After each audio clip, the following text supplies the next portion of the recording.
My first year of high school, freshman year, my first class was Algebra 1. And people who don't know go to West won't know this, but Algebra 1 has, it has freshmen, seniors, because if you don't graduate, you don't pass, you can't leave. 30-year-old men, it's got it all. And my first day, I walked in and I opened the door and there were two kids playing football. And I don't mean they were playing football in the 80s comedy sense where two people threw a ball. I mean DeAndre tackled Elijah over a desk and went, touchdown! And that's what the year was like. My favorite student was named Elijah. He's about this tall, he's very loud. His motto is, don't lie to me. And he wouldn't say it while he was engaging with you in, emotional truth or asking you for the answers. He would come up behind you while you weren't paying attention and go, don't lie to me!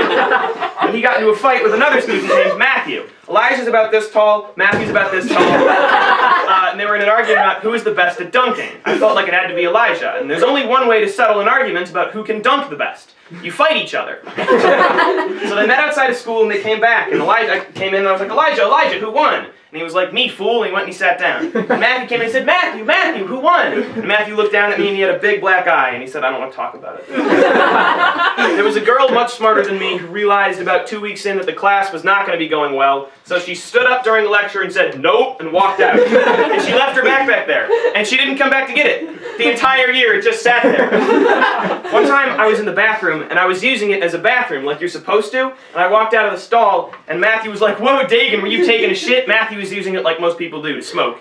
And I was like, yeah, it's a bathroom, Matthew. And I walked back to class. And then he walked into class after me and said, hey, everybody, Dagan was taking a shit! So that was my day. There's a student named Iran, and he was pulling these little skateboards out of his backpack and playing with them, these little finger skateboards. And Mr. Faisal came and he took it. And he got another one. And Mr. Faisal took it, and another, and another, and another, until Mr. Faisal was like, Iran, give me all of the skateboards. And so he reached into his backpack, and he pulled out a bag, this big, a swimmer's bag, filled with skateboards. And Mr. Faisal took it with both hands and turned around, and the minute his back was turned, he reached into his pocket and he pulled out another little finger.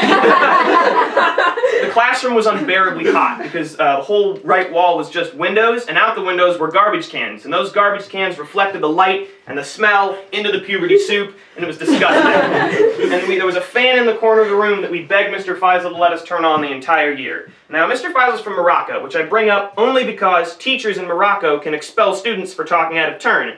And at West, you cannot be suspended for lighting someone on fire. I've read the education plan. It's not possible. So Mr. Faisal realized this was the one bit of control that he had over us, was this fan, and he wouldn't let us turn it on the entire year.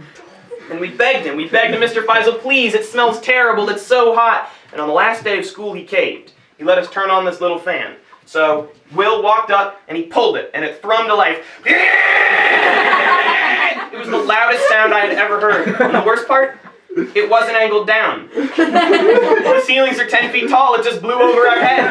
But Will realized there was something he could do about the smell. So we pulled out a container of Axe and he shook it up and he sprayed it in front of the fan. And it mixed with the dust and the sadness and it slowly glowed up. And we started retching. Last story I'm going to share. There was a girl named Christina, and she was very quiet. She didn't say a word, well, 4 words, the entire year. She stood up one day and looked to Matthew, which I found odd because they had never spoken before. And she started to walk, and as she walked, she grew sad and somber. And by the time she got to Matthew, she was sobbing, she was crying, and she slammed her hands on his desk and went, "You got a small dick!" and walked out of the room. And those were the only 4 words she said the entire year. Thank you, that's my time.